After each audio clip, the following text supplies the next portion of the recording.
Assalamualaikum warahmatullahi wabarakatuh.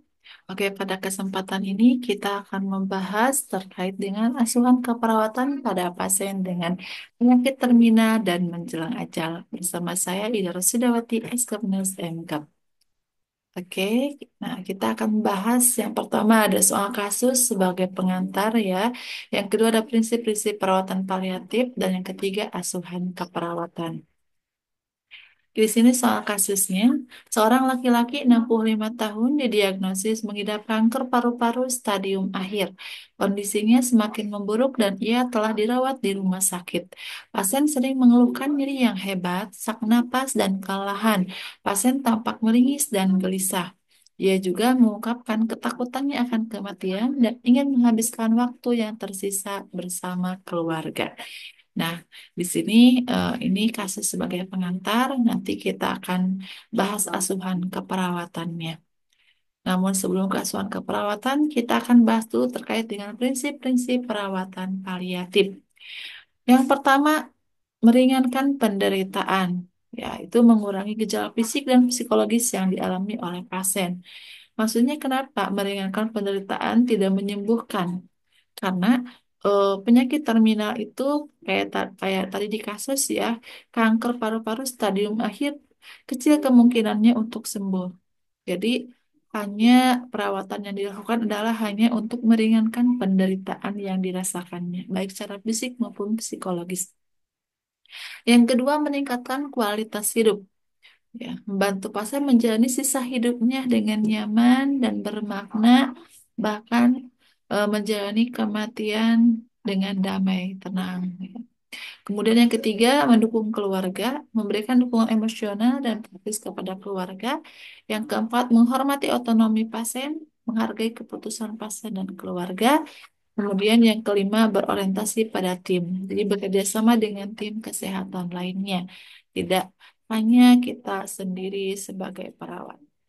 Oke, nah sekarang kita masuk ke asuhan keperawatan. Sebagaimana kita ketahui bahwa proses tahapan asuhan keperawatan itu terdiri dari yang pertama pengkajian, yang kedua diagnosa keperawatan, yang ketiga perencanaan keperawatan, yang keempat implementasi keperawatan, dan yang kelima evaluasi keperawatan.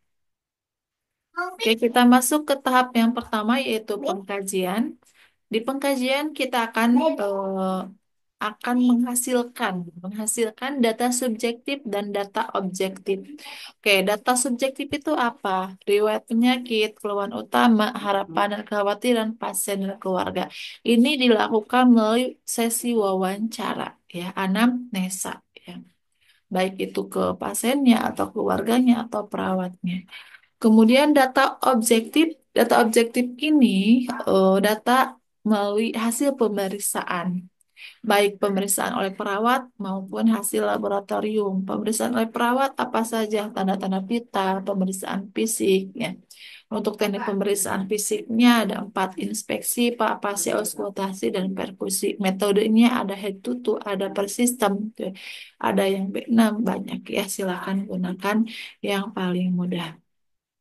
Nah, di pengkajian juga ini yang paling penting yaitu terkait dengan asesmen nyeri, di mana asesmen nyeri itu harus menggunakan skala nyeri untuk mengukur tingkat nyerinya dan sehingga nanti bisa menentukan intervensi yang tepat. Dalam pengkajian nyeri itu kita menggunakan pola PQRST. P-nya apa? Provokatif atau penyebab nyerinya. Kemudian quality-nya apa kuantitinya, kemudian R region daerahnya di mana nyerinya, kemudian radiasi penyebaran atau menyebar atau tidaknya, skalanya dan T time. Nah, untuk skala nyeri itu banyak jenis atau skala nyeri yang bisa digunakan, namun yang sering digunakan adalah NRS Numbering Rating Scale dari skala 0 sampai 10. Ya, kepada pasien dewasa ya. Kemudian asesmen psikologisnya kita akan mengidentifikasi adanya gejala depresi, kita bisa menggunakan DAS ya. Kecemasan bisa menggunakan skala HALS ya atau gangguan tidur PSQ apa gangguan tidur tuh ada ya untuk mengecek gangguan tidurnya. Kemudian asesmen spiritualnya, kita akan mengetahui keyakinan agamanya, kita cek agama yang dianutnya apa, dan spiritual pasien serta kebutuhan spiritualnya. Jadi penting ya, karena harus mencakup biopsikososiospiritual. Jadi jangan hanya yang dirawat tuh biologis sama psikologisnya, sosio-spiritualnya pun harus ya.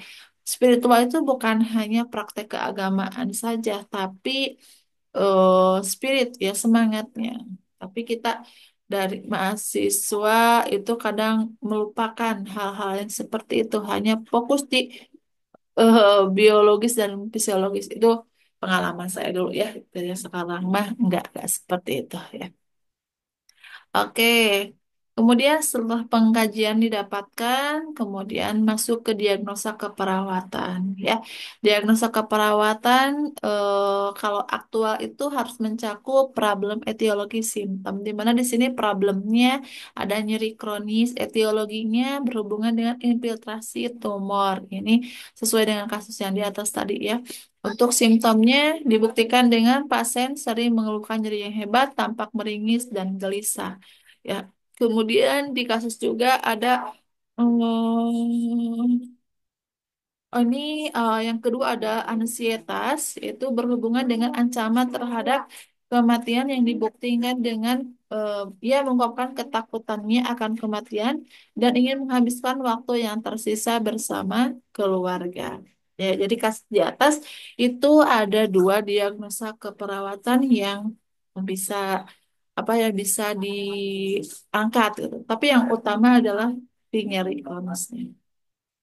Kenapa nyeri kronis? Kita akan lihat di SDKI-nya ya. Nah, di sini ada definisi. Nyeri kronis itu pengalaman sensorik atau emosional yang berkaitan dengan kerusakan jaringan aktual atau fungsional dengan onset mendadak atau lambat dan berintensitas ringan hingga berat dan konstan yang berlangsung lebih dari 3 bulan. Karena tadi ya kasus di atas itu kanker stadium akhir. Berarti kan pasti lebih dari 3 bulan konsepnya atau lamanya tersebut. Jadi dikatakan nyeri kronis. Kalau kurang dari 3 bulan itu nyeri akut. Penyebabnya ini banyak sekali ya, tinggal disesuaikan dengan kasus. Jadi jangan semuanya ditulis ya, teman-teman. Jadi kita pilih sesuai dengan kasus. Sesuai kasus di atas yang paling cocok mungkin ya di sini ada infiltrasi tumor ya. Seperti itu. Kemudian untuk gejala apa mayor minornya di sini kalau tadi di kasus ada mengeluh nyeri, di subjektifnya ini ada. Kemudian di kasus juga tampak meringis, meringis dan gelisah. Ini ada di objektifnya. Ya, bisa muncul tanda minornya juga ya, tapi yang penting yang gejala mayornya di sini. Jadi itu untuk diagnosa keperawatan nyeri kronis. Kemudian setelah diagnosa keperawatan diangkat, kita masuk ke perencanaan keperawatan, di mana perencanaan keperawatan itu ada tujuan dan kriteria hasil serta intervensi keperawatan. Oke, tujuan di sini eh, setelah dilakukan perawatan selama 3 kali 24 jam diharapkan tingkat nyeri menurun dengan kriteria hasil keluhan nyeri menurun, miringis menurun, gelisah menurun. Ya, kenapa hanya 3 sedangkan di sini banyak ya di SLKI-nya. Jadi kita harus menyesuaikan dengan kasusnya, dengan hasil pengkajian pada pasiennya. Jangan sampai di pengkajiannya 3 di luarannya jadi banyak gitu ya itu berarti kan tidak sesuai jadi kita harus sesuaikan dengan kasus atau dengan apa dengan hasil pengkajian dari pasien ya, sesuai dengan tadi sesuai dengan hasil pengkajian pada pasien keluhannya pasien mengeluh nyeri meringis dan gelisah jadi di kriteria hasil pun ya itu gitu. Jadi keluhan nyerinya menurun meringis menurun gelisah menurun. Apa yang harus dilakukan untuk mencapai tujuan tersebut yang ditetapkan dengan kriteria hasilnya ini, maka di intervensi keperawatan, tindakan keperawatannya atau intervensi utamanya ada manajemen nyeri dan terapi relaksasi ya. Oke, manajemen nyeri dengan kode I08238. Silakan untuk detailnya teman-teman bisa ngecek di buku psikinya ya. Intinya manajemen nyeri itu ada observasi, terapeutik, edukasi, dan kolaborasi. Ya, seperti itu. Oke, selanjutnya implementasi keperawatan. Implementasi keperawatan ini melaksanakan apa yang sudah direncanakan di intervensi keperawatan. Misal, di observasi, identifikasi lokasi ini di intervensi. Implementasi itu mengidentifikasi lokasi. Nah, itu ya. Jadi diawali dengan me. Nah, namun diimplementasi harus di setiap tindakannya itu harus dicantumkan jam atau waktu pelaksanaannya. Dan kalau ada hasilnya atau responnya, misalnya lokasi nyerinya di mana gitu ya, terus skala nyerinya berapa, itu harus di bawah tindakannya dicantumkan ya. Kemudian di terapeutik misalnya memberikan teknik non farmakologi untuk mengurangi rasa nyeri, misalnya apa ya? Napas dalam misal. Nah, itu diawali dengan ya, itu untuk implementasi. Kemudian setelah implementasi kita masuk ke evaluasi ya. Di mana evaluasi ini kalau tadi pertindakan, implementasi waktunya, kalau evaluasi ini di akhir ya. Kalau dinas pagi misalnya jam 7 selesai kan jam 14.00. Nah, ini evaluasi keperawatan tulisnya jam 14.00 dari akhir shift ya, shift kerjanya. Nah, apa aja di evaluasi keperawatan? Kita menggunakan format yang SWOT ya, subjektif, objektif, assessment, dan plan. Nah, untuk subjektif, objektif ini mengacu pada kriteria hasil. Jadi nanti di asesmennya itu masalah misalnya tadi masalah ini nyeri kronis menurun atau teratasi gitu. Itu harus sesuai antara kriteria hasil dengan SO yang dievaluasi. Jadi jangan sampai kriteria hasilnya A, SO di sini ke B, A. Ya, jadi gak sesuai gitu. Nah, jadi tujuan evaluasi itu untuk apa? Memantau kemajuan pasien. Ya, apakah intervensi yang dilakukan itu efektif atau tidak? Apakah perlu dimodif? Apakah perlu dirubah intervensinya? Nah, itu dilihat dari hasil evaluasi. Sehingga dalam evaluasi juga bisa membuat keputusan klinis ya.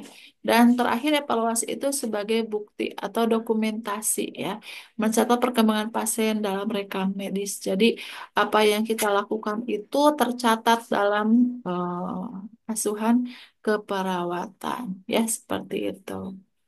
Oke, alhamdulillah untuk pembahasan asuhan keperawatan pada pasien dengan penyakit terminal dan menjelang ajal telah kita bahas bareng-bareng ya. Untuk lebih lengkapnya mungkin ada sesi-sesi berikutnya. Mohon maaf kalau banyak kekurangan. Terima kasih. Assalamualaikum warahmatullahi wabarakatuh.